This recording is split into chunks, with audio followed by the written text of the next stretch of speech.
100 marks English का एक chapter जिसका नाम है ode to autumn. Ode to autumn ये चैप्टर जो है बहुत ही क्या समझिए very very requested chapter for me.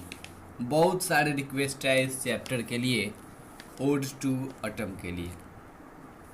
Chapter को शुरू करने से पहले यदि आपने अभी तक हमारे चैनल को सब्सक्राइब नहीं किया है तो सब्सक्राइब कर लीजिए और उसके बगल के बेल आइकन को दबाना ना भूलिएगा, ठीक है।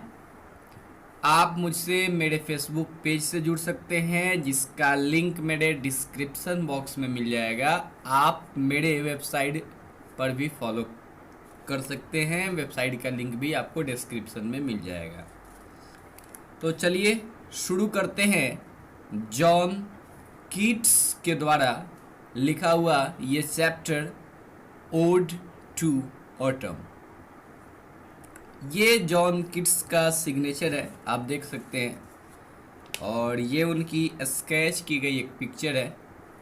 तो हमेशा की तरह सबसे पहले हम जॉन कीट्स की पहले जीवनी देखेंगे, जीवनी क्या था उनका। देखिए जॉन कीट्स का जन्म हुआ था 31 अक्टूबर 1795 को, 31 अक्टूबर 1795 ईस्वी में, और उनकी मृत्यु हो गई थी 23 फरवरी 1821, 1821 में समझिए तो 23 फरवरी को उनकी मृत्यु हो गई थी। जॉन कीट्स के अगर जन्म की बात की जाए तो उनका जन्म हुआ था लंदन में। समझ में आता है लंदन कहाँ है? लंदन इंग्लैंड में पड़ता है, इंग्लैंड की ये राजधानी है, कैपिटल है। वहीं पे एक जगह है मॉरगेट, मॉरगेट एक स्टेशन भी है वहाँ पे एक सुप्रसिद्ध। तो वहीं पे इनका जन्म हुआ था। ये इनके हाउस का पिक्चर है, जॉन कीट्स के हाउस का। और इनकी मृत्यु हो गई थी जॉन कीट्स की रोम में, ठीक है ना, इटली, रोम, रोम में इनकी मृत्यु हो गई थी। आगे बढ़ते हैं और जानते हैं कि इनके पेरेंट्स कौन थे, इनके माता पिता कौन थे। इनके पिताजी का नाम था थॉमस कीट्स और माता का नाम था फ्रांसिस जेनिंग्स। ओके, देखिए इनके जो पिताजी थे 1804 ईस्वी में इनके पिताजी डेड हो गए, मर गए। और मरने का रीज़न भी था after falling of his horse. अपने ही घोड़े से, हो सकता है कहीं गए होंगे घूमने के लिए, घुड़सवारी करने के लिए, और वहीं एक घोड़े से गिरने के कारण, अपने घोड़े से गिरने के कारण इनके पिताजी की मौत हो गई। माताजी का मौत का कहीं कहीं कारण मिलता है ट्यूबरक्लोसिस के कारण जो है इनकी माँ इनसे बिछड़ गई। और इस तरीके से समझिए तो इनको, जॉन कीट्स को अपना जीवन जो है माता पिता के साथ, ज़्यादा दिनों तक इनका साथ नहीं मिला माता पिताजी का। आगे देखते हैं कैसे ट्यूबरक्लोसिस जो है जॉन कीट्स की मृत्यु का भी कारण बन गया। ट्यूबरक्लोसिस जिसको क्षय रोग हिंदी में कहते हैं। फिर हुआ क्या, इनकी देखिए इनको राइटिंग में बहुत ज़्यादा इंटरेस्ट था। तो इनका जो पोएट्री का फर्स्ट वॉल्यूम था, वो फर्स्ट वॉल्यूम इनका पब्लिश हुआ, उसका टाइटल था पोएम्स, और ये पब्लिश किया गया 1817 ईस्वी में। और उसके बाद इनका एक और पोएम जो कि वर्ड्सवर्थ के द्वारा वेरी वेरी अप्रिसिएटेड था, एंडोमियन, ये कविता जो है पब्लिश की गई इनके द्वारा, जिसकी वर्ड्सवर्थ ने बहुत ज़्यादा सराहना की थी, बहुत ज़्यादा अप्रिसिएट किया था उन्होंने। लेकिन आज का जो हमारा ये कविता है ओड टू ऑटम, सबसे पहले समझेंगे ओड क्या होता है। देखिए अगर वर्ड की ओड की बात करें, ओड ये जो मैंने डेफिनेशन लिया हुआ है ये विकिपीडिया का डेफिनेशन है। An ode is a type of lyrical stanza. It is an elaborately structured poem praising or glorifying an event or individual describing nature intellectually as well as emotionally। देखिए odd जो होता है ये कविता तो होता ही है, लेकिन इसमें लिरिकल स्टैंजा होते हैं। लिरिकल का क्या मतलब होता है?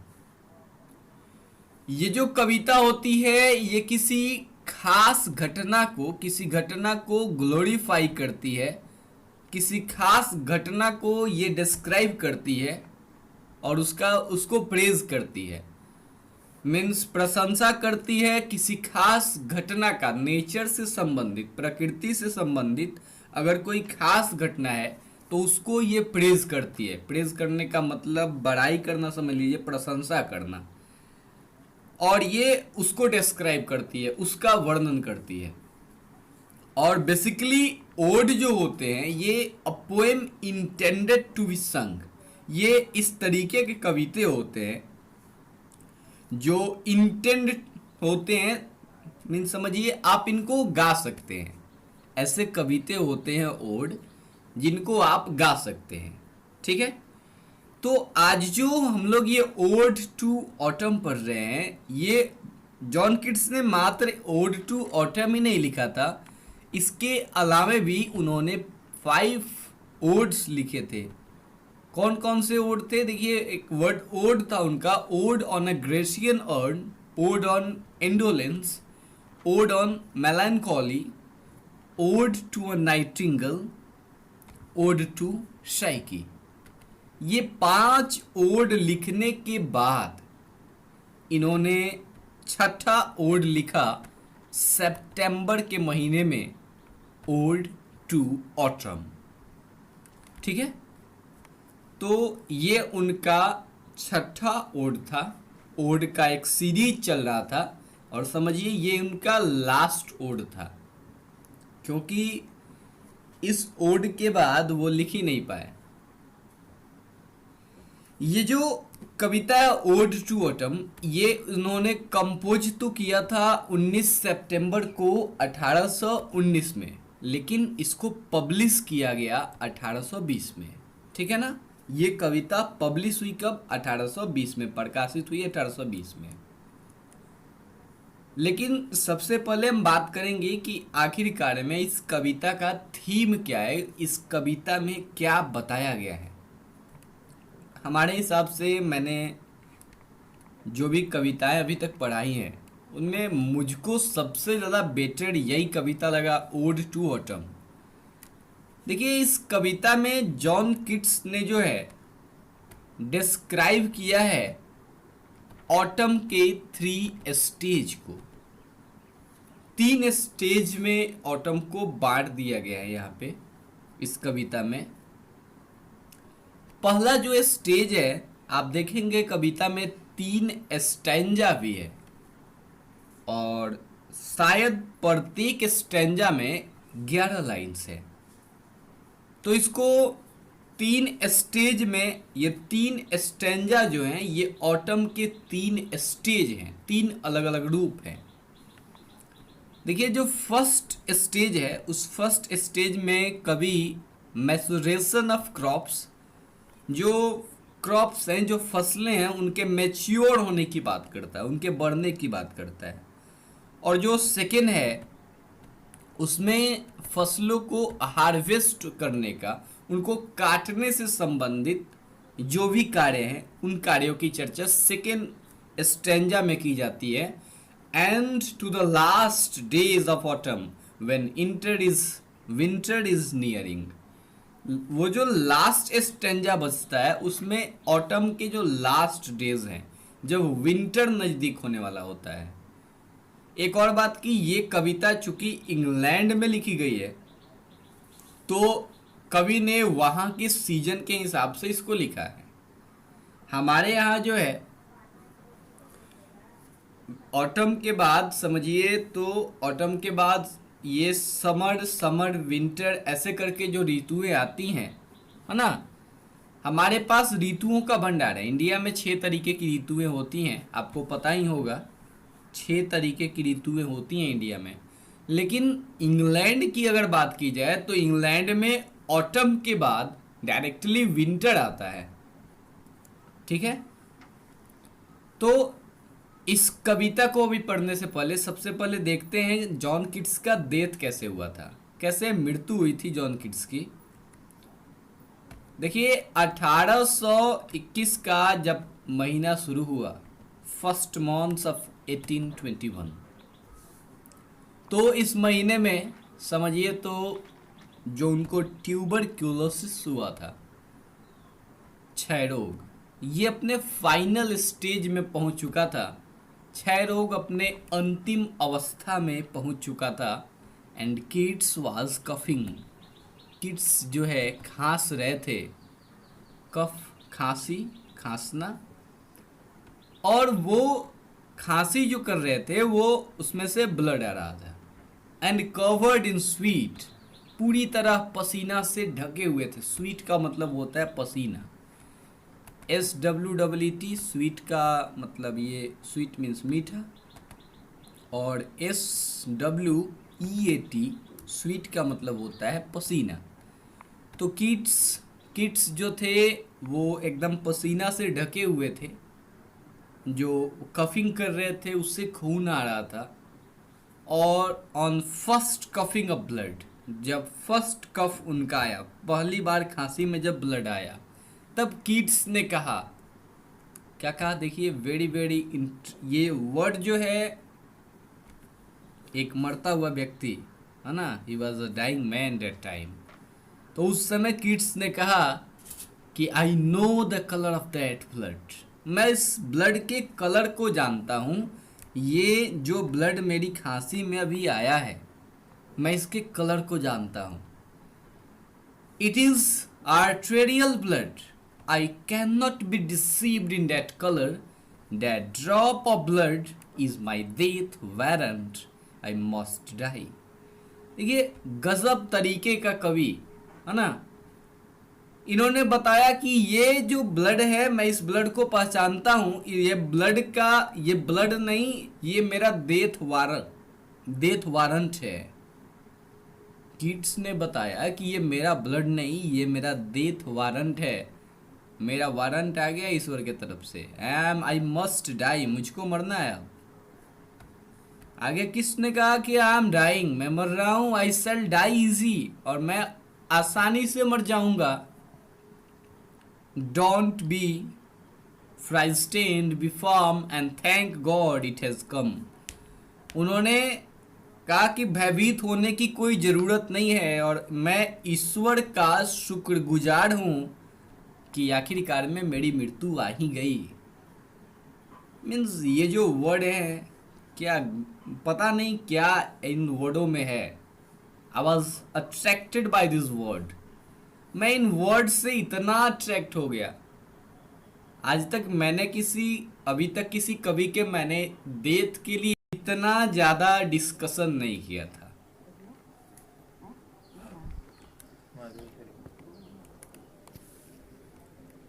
चलिए तो शुरू करते हैं अपना कविता, जिसका फर्स्ट लाइन है, सीजन ऑफ मिस्ट्स एंड मेलो फ्रूटफुलनेस। देखिए ऑटम का जो सीजन होता है, ये एक ऐसा समय होता है जब फल जो है वो बिगिंस टू रिपेन, जब वो पकना शुरू करते हैं, जब फल जो है पकने लगते हैं। ये उस समय का ये सीजन है। कहाँ पे? इंग्लैंड में, ठीक है ना। और इस सीजन में क्या होता है? इस सीजन में मिस्ट होता है, फॉग होता है। मिस्ट का मतलब फॉग, कोहरा। एंड मेलो फ्रूटफुलनेस, इस सीजन में मिठास है, स्वीटनेसनेस है। तो ये सीजन जो है ये मिस्ट से भरा हुआ है, और मेलो फ्रूटफुलनेस भी इस सीजन में है। आगे कभी कहते हैं कि close bosom friend of the maturing sun, ये सीजन जो है ये बोजम फ्रेंड है, अंतरंग मित्र है। अंतरंग मित्र का क्या मतलब? जिगरी दोस्त, ठीक है ना। तो ये सीजन जो है ये जिगरी दोस्त है किसका? मैच्योरिंग सन का। वो सूरज जो मैच्योर हो रहा है दिन प्रतिदिन, उसकी उम्र बढ़ती जा रही है ना, मैच्योर हो रहा है, हम लोग भी मैच्योर हो रहे हैं। तो ये मैच्योरिंग सन का क्या है? बोजम फ्रेंड है। कौन है? ये ऑटम जो है ये उसका बोजम फ्रेंड है। कैसे बोजम फ्रेंड है? क्योंकि देखिए ऑटम क्या करते हैं, ये सूरज के साथ मिल करके फलों को जो है पकाने में मदद करता है, ठीक है ना। तो आगे देखिए आगे क्या कर रहे हैं, conspiring with him how to load and bless with fruit the vines that round the thatch eaves run. देखिए ये दोनों के दोनों, कौन दोनों के दोनों? ऑटम और साथ ही साथ ये सन, ये दोनों कॉन्स्पायरिंग कर रहे हैं। कॉन्स्पायरिंग का मतलब होता है षड्यंत्र रचना, आई मीन कानाफूसी करना, ठीक है। तो ये दोनों के दोनों एक षड्यंत्र रच रहे हैं, एक योजना बना रहे हैं, एक प्लान तैयार कर रहे हैं। किस चीज का? ये प्लान तैयार कर रहे हैं to load and bless, load कर देने का, वर देने का, ब्लेस कर देने का, एक तरीके का ये आशीर्वाद है। तो लोड कर देने का किस चीज से?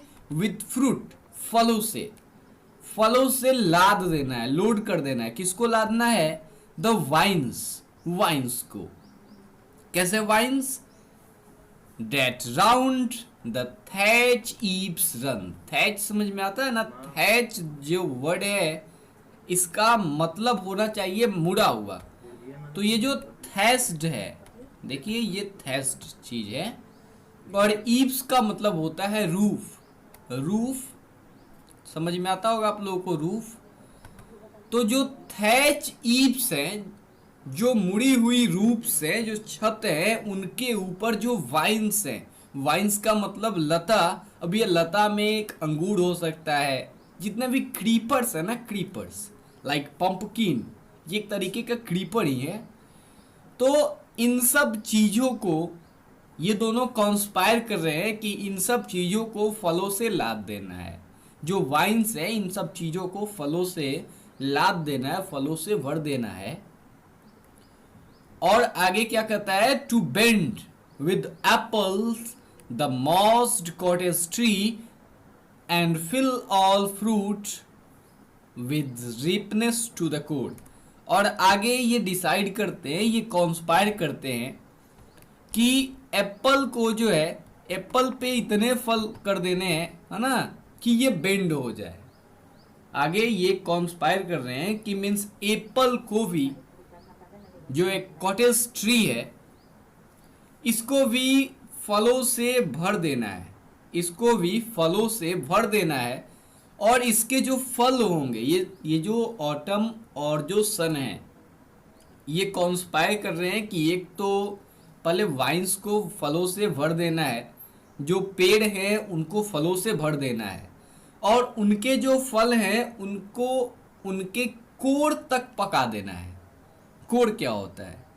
देखिए कोर जो होता है, वो कोर, ये ऊपर वाले को कोर नहीं कहते हैं, ये सरफेस है इसका, ये फल का सरफेस है, सतह है। कोर जो होता है वो इनसाइड द फ्रूट होता है, वो फल के भीतर होता है, ठीक है। तो एकदम भीतर तक पका देने की योजना है। किनका किनका? ऑटम का और सूरज का। इतना समझ में आ गया होगा आपको कि ऑटम में मिस्ट है, मेलो फ्रूट फूलनेस है, और ये दोनों के दोनों कॉन्स्पायर कर रहे हैं। कौन कौन?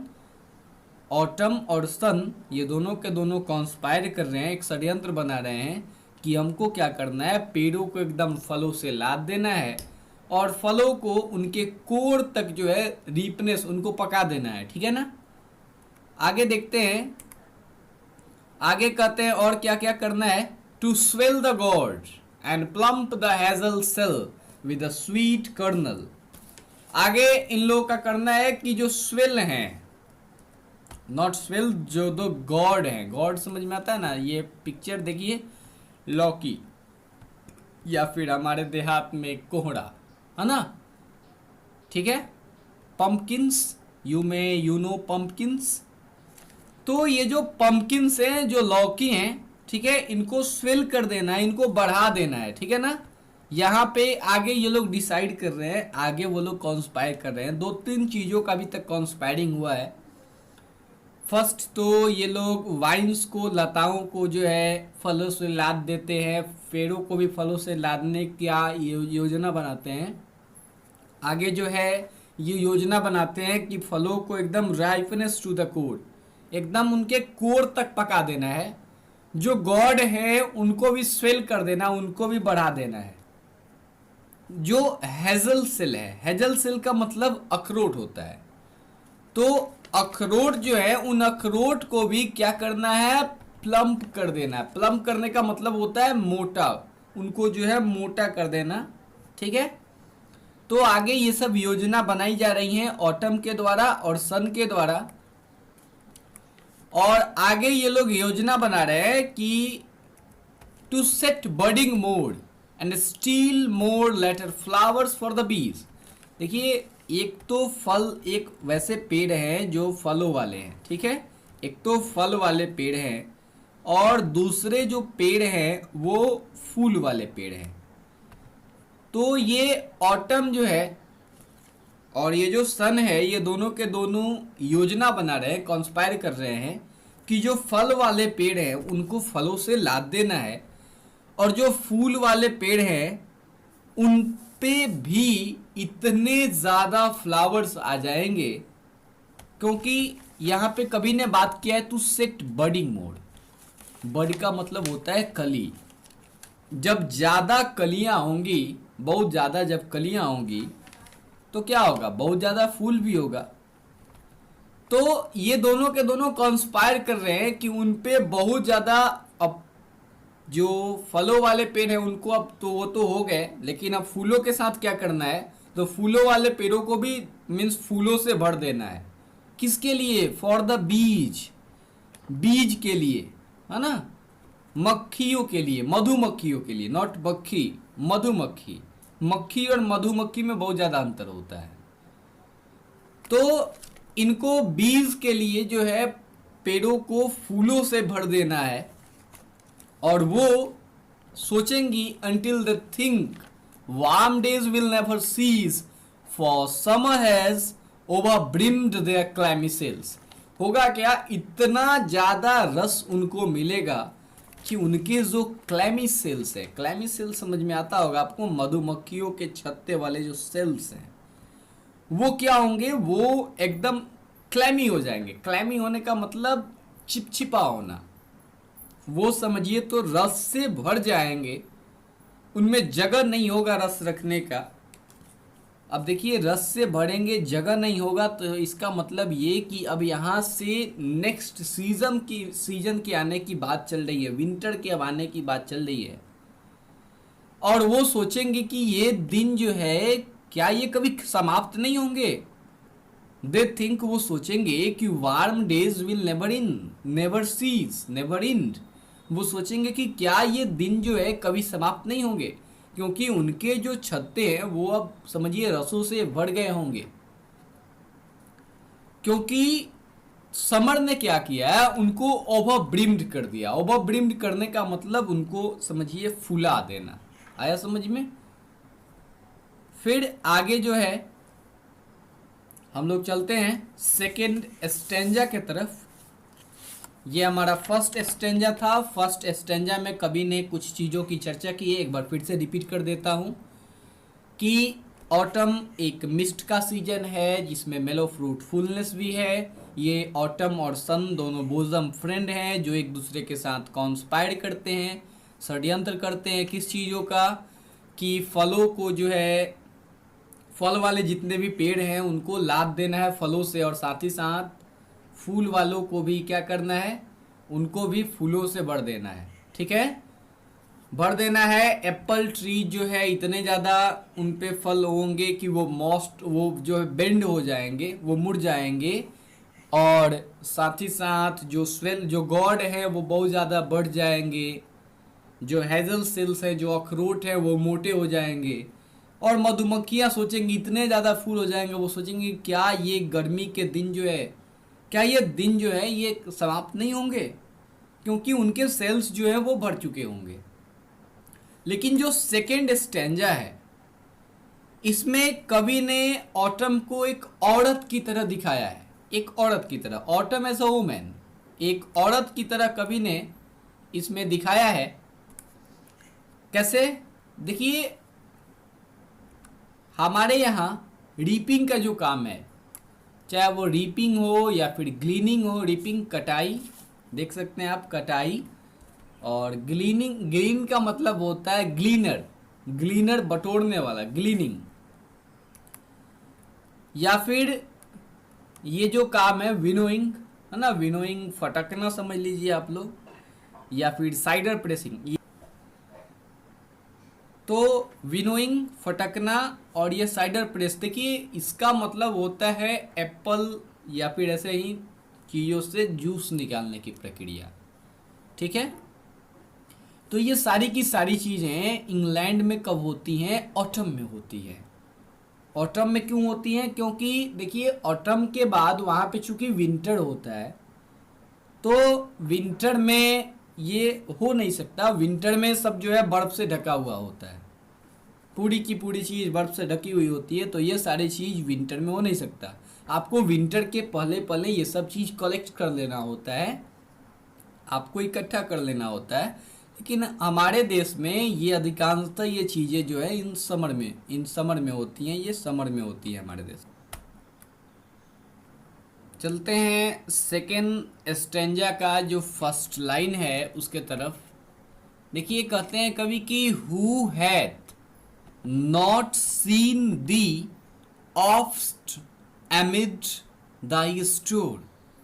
यहाँ पे जो हैथ है ये ओल्ड इंग्लिश का हैज है, ठीक है ना, ये हैथ नहीं, ये हैज है। और यहाँ पे ये दी जो है, ये दी नहीं, ये यू है। ऑफ्ट यहाँ पे कवि ने ऑफन के लिए यूज किया है, ऑफन, ऑफन मीन्स अक्सर, और ये दाई, ये योर है। ठीक है, यहाँ पे जो क्वेश्चन हमारे पास आ रहा है, इस क्वेश्चन में पूछा गया वर्ड इज ऑटम, कहाँ पे ऑटम है, ऑटम को हम लोग कहाँ पा सकते हैं।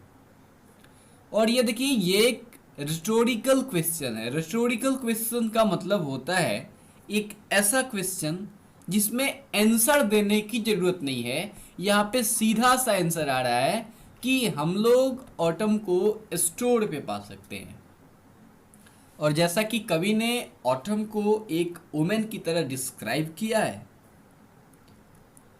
आगे हम लोग देखते हैं कि अगर आप ऑटम को स्टोर पे खोजो तो वहाँ पे तो मिलेगा ही मिलेगा, साथ ही साथ अगर आप इसको समटाइम्स हुईवर सिक्स अब्रोड में फाइंड, आप इसको अब्रोड में भी खोज सकते हो। देखो, अब्रोड का मतलब एक तो ऐसे विदेश होता है, लेकिन यहाँ पे हम अब्रोड की बात कर रहे हैं कंट्री साइड से, मीन्स गांव वाले इलाकों में। तो आप वहां पे ग्रेनरी फ्लोर पे भी आप ऑटम को पा सकते हो। ग्रेनरी फ्लोर क्या होता है? ग्रेनरी फ्लोर जो है एक तरीके का एक फ्लोर होता है, एक सतह होता है, जहां पे क्रॉप्स जो है वो बीटेन, वहां पे जहां पे जैसे धान हो गया तो धान जहां पे पीटा जाता है, ठीक है ना, that is called granary floor. तो आप वहां पे पा सकते हो ग्रेनरी फ्लोर पे सीटिंग केयरलेस, मीन्स केयरलेस बैठे हुए। यहाँ पे ऑटम को एक औरत की तरह लिया गया है, कवि ने एक औरत की तरह लिया है, और ये जो है आपको ग्रेनरी फ्लोर पे केयरलेस मीन्स बिना किसी केयर के, बिना किसी कोई परवाह किए हुए वो केयरलेस जो है बैठी हुई है। कहाँ पे? ग्रेनरी फ्लोर पे। और thy hair soft lifted by the winnowing wind, और उसकी जो समझिए तो जो केस है, जो हेयर है, वो हेयर जो है वो विनोइंग विंड से सॉफ्ट लिफ्टेड, थोड़ा थोड़ा लिफ्ट कर रहा है, उठ रहा है। ठीक है, आप देखो, आप जब जो है ग्रेनरी फ्लोर पे जब आप किसी चीज को पीटोगे तो वहां से कुछ ना कुछ हवा जो है जरूर आएगा। Means I mean the breeze, है ना, ब्रीज, ब्रीज मतलब मंद पवन। तो धीमी सी जो हवा आएगी, उस धीमी सी हवा से हेयर क्या होगा, हेयर जो है सॉफ्ट लिफ्टेड होगा। ये जो यहाँ पे लाइन है ये बता देता है कि यहाँ पे कवि ने ऑटम को एक औरत के तरीके से देखा है। और आगे कवि कहते हैं कि और on half ripped furrow sound asleep drossed with the fume of poppies while the hook spares the next sweat and all its twined flowers। एक और बात है कि ऑटम जो है वो केयरलेसली वहां पे ग्रेनरी फ्लोर पे बैठी तो है, और उसका जो हेयर है वो विनोइंग वाइंड के द्वारा जो है वो लिफ्ट किया जा रहा है। आगे कभी कहते हैं कि ये जो बीटिंग का प्रोसेस है, मान लो आप जो है धान ही पीट रहे हो, तो ये प्रोसेस जो है ये छोटा सा प्रोसेस नहीं है, ये एक लंबी चौड़ी प्रक्रिया है।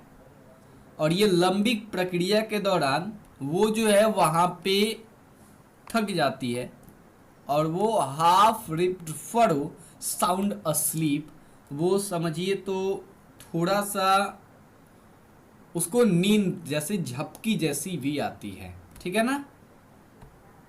और ये झपकी जो आ रही है ये किस चीज के, किसके चलते आ रही है, because fume of poppies. Fume, fume का मतलब होता है स्मेल। आप जब थकोगे तो क्या होगा, झपकी आएगी, नींद नहीं लगेगा। आप वैसे ही वहीं पे थोड़ा सा नींद के जैसा ही, लोग देखते नहीं है कुर्सी पे बैठे बैठे ही जो है लोग नींद के जैसा बिहेव करते हैं।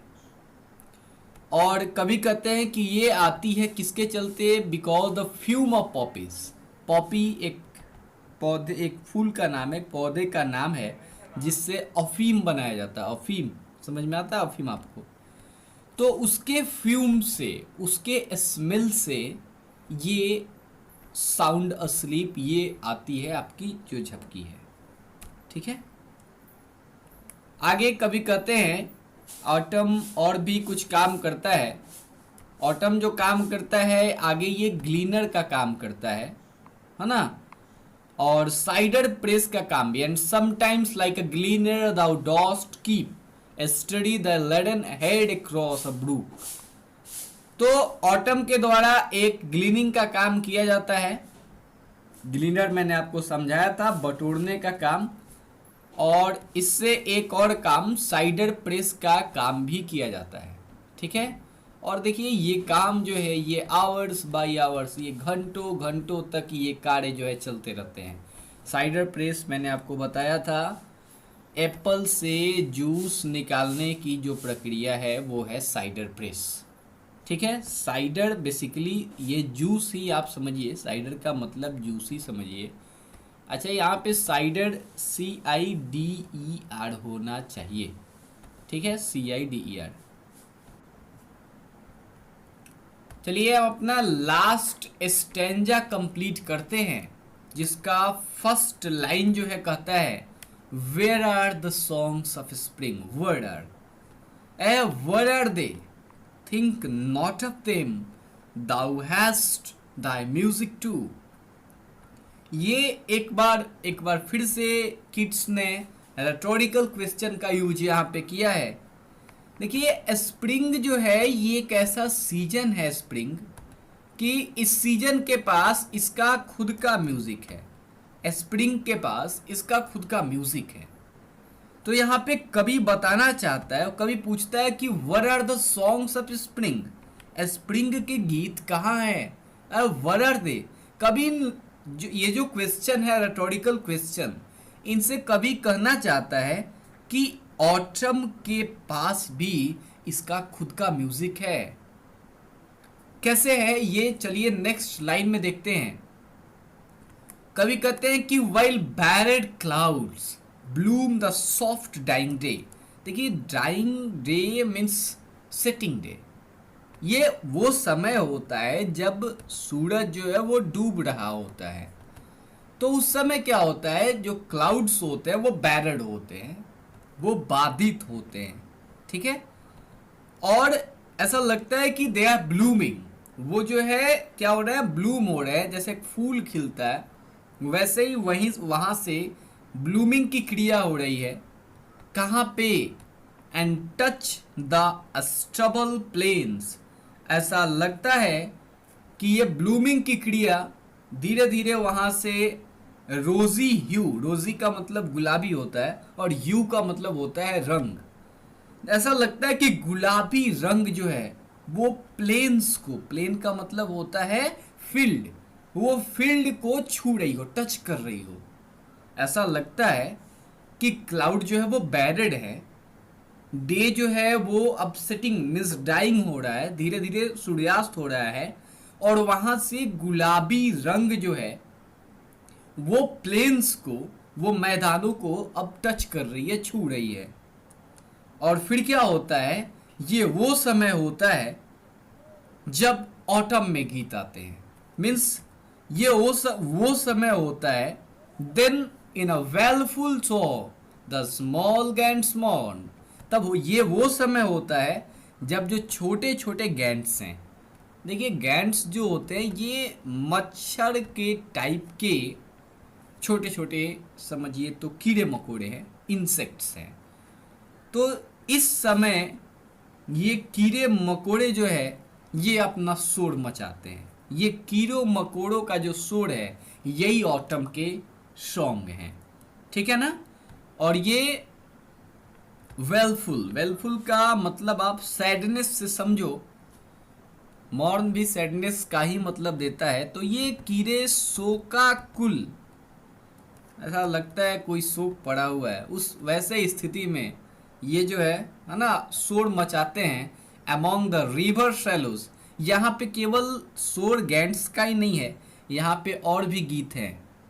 देखिए, and the full grown lambs loud bleat from hilly bourn, means full grown lambs जो हैं, लैम्प समझ में आता है आप लोगों को, भेड़, तो ये लैम्प भी जो है आवाज करते हैं कहाँ से, हिलीबॉर्न की तरफ से।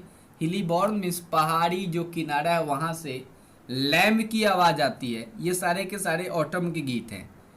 यहाँ पे कभी कंपेयर कर रहा है, तुलना कर रहा है किसका, ऑटम का स्प्रिंग से, कि अगर और स्प्रिंग के पास गीत है तो ऑटम के पास भी गीत है। ऑटम के पास गैंट्स का गीत है, लैम्प्स जो ब्लीट करते हैं, ब्लीट करने का मतलब होता है मिमियाना, ठीक है। तो ये गीत जो है, ये गीत है फुल ग्रोन लैम्प्स का। यहाँ पे क्रिकेट्स के गीत है, क्रिकेट्स मीन्स झिंगुर, झिंगुर का गीत है। यहाँ पे रेड ब्रेस्ट, रेड ब्रेस्ट आप कह सकते हैं रॉबिन नाम का एक चिड़िया है, रेड ब्रेस्ट एक तरह की चिड़िया ही होती है, उसका विस्टलिंग है यहाँ पे। विस्टल का मतलब ऐसे तो सीटी मारना होता है। तो ऑटम के पास भी अपना खुद का गीत है, बहुत सारे तरीके के गीत हैं, गैंट्स के गीत हैं, शोकाकुल गीत, फुल ग्रोन लैम्प्स के ब्लीटिंग हैं, और क्रिकेट जो है यहाँ पे गा रहे हैं। रेड ब्रेस्ट जो है ये चिड़िया, रॉबिन जो चिड़िया है वो यहाँ पे विस्टलिंग की क्रिया कर रही है, और स्वेलोज जो है अबाबील, ये यहाँ पे ट्विटरिंग की क्रिया कर रहे हैं, चहचहा रहे हैं। तो यहाँ पे गीत जो है भरे पड़े हैं ऑटम में, और इस तरीके से कभी आप बता रहे हैं कि ये स्प्रिंग से कम नहीं है, ठीक है। तो thanks for watching this video. आशा करता हूँ कि ये वीडियो आपको पसंद आया होगा। आया तो लाइक कीजिए, कमेंट कीजिए, शेयर कीजिए।